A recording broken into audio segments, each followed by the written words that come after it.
bu dee salaatu gi nga xam ne moom la ñuy leeral tey te mooy allahuma salli ala ruuhi sayidina muhammadin fil arwaahi wa ala jasadihi fil ajsaadi wa ala xabrihi fil qubuuri salaatu gu am doole la allahuma salli ala ruuhi sayidina muhammadin fil arwaahi wa ala jasadihi fil ajsaadi wa ala xabrihi fil qubuur allahuma salli ala ruuhi sayidina muhammadin fil arwaahi wa ala jasadihi fil ajsaadi wa ala qabrihi fil qubuuri salaatu googu sëriñ soxna bu wax na ci xuratul ayni te mooy téeréem bu am njëriñ boobu ne googu julli ku ko wax du tàbbi sawara allahuma salli ala ruuhi sayidina muhammadin fil arwaahi wa ala jasadihi fil ajsaad wa ala xabrihi fil qubuur sëriñ soxna bi nee na googu julli ku ko wax doo tàbbi sawara waaye ba tey bu ñu demee ci téere bu ñu wax wala sax salaatu gi ma wax léegi nii ku ko bëgg fekk na xool xuratul ayni page 162 ci la sëriñ soxna waxee ne googu julli ku ko wax du tàbbi sawara yàlla ñu ko yàlla fayal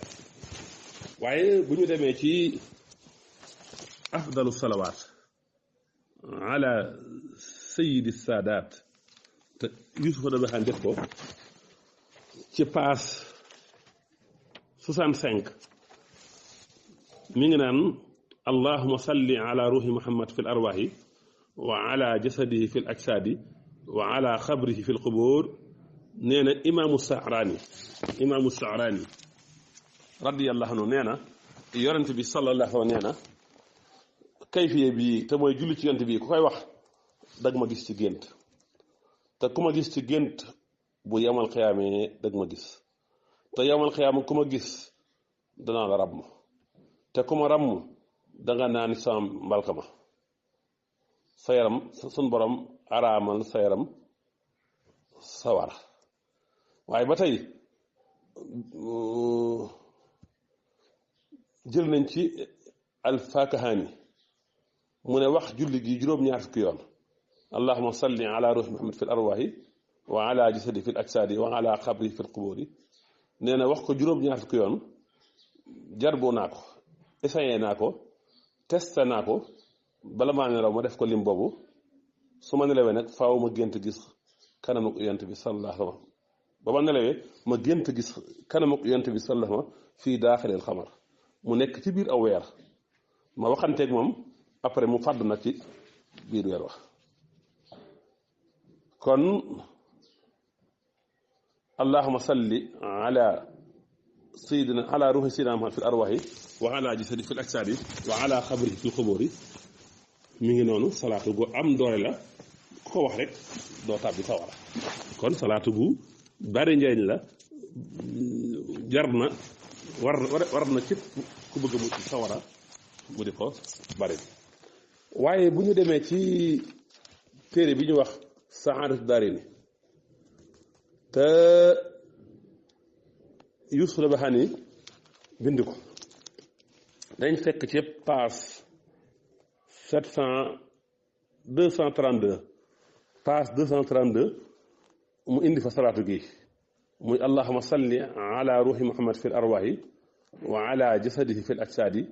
wa ala xabrihi fi l qubuur waaye nag boo ñu demee ci page 234 bi muy indi njariñ yi nekk ci salaatu gi ca la waxee ne ku ñu wax abul xaasim as-sabti indi na ci téere mu ñu wax addur munazzam fil mawlidil muazzam mu ne xaala yarwi anhu sallallahu wax na loo xam dañu ko rettale ci yonent bi mu ne annahu xaala man salla ala ruuhi muhammad fi l arwaahi wa ala jasadi fi l ajsaadi wa ala xabrihi fi l qubuur ne yonent bi nee na ku ko wax dag ma gént te ku ma gént dag ma gis yowmal qiyaam te yowmal qiyaam ku ma gis danaa la ramm te ku ma ramm te yowmal qiyaam ku ma ramm danga naan sama mbalka mi te ku naan sama mbalka mi sa yaram arab na sawara kon allahuma salli ala ruuhi muhammad fi arwaahi wa ala jasadihi fi l ajsaadi wa ala xabrihi fi l xubóor mi ngi noonu salaatu gu gàtt la te bari ñaan ay ngëneel te bari tiyaaba ju ci nekk ku ko wax rek doo tàbbi sawara te di ko def juróom-ñaar fukki yoon avant ngay tëdd dana waral di gént yont bi sallallahu alayhi wa sallam yàlla nañu yàlla